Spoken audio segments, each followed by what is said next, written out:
Здравствуйте, уважаемые зрители! Вы смотрите анонс ближайшей четверговой толстушки газеты «Якутия». Читайте в нашем новом выпуске. Многие якутяне наверняка заметили то, как быстро строится 203-й квартал на берегу Ленской протоки Якутска. Этот микрорайон возводится на намывных грунтах, в нем будут подземные гаражи и даже магазины в подвалах жилых домов. А что еще нового и необычного принесет 203-й квартал городу Якутску? Читайте об этом в специальном репортаже нашего корреспондента Айсена Николаева в ближайшем выпуске газеты «Якутия». Почему масштабная разработка ценнейшего минерала циолита затянулась в республике на долгие 25 лет?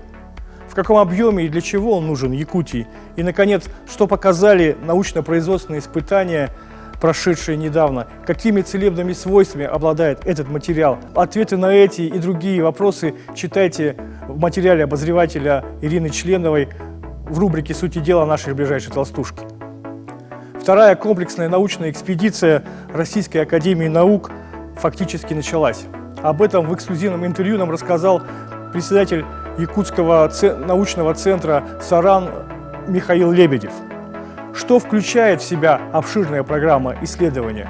Какие районы Якутии будут изучены наиболее тщательно? И как это будет происходить? В тиши лаборатории или в полевых условиях? А самое главное, чего нам ждать от ближайшей научной пятилетки?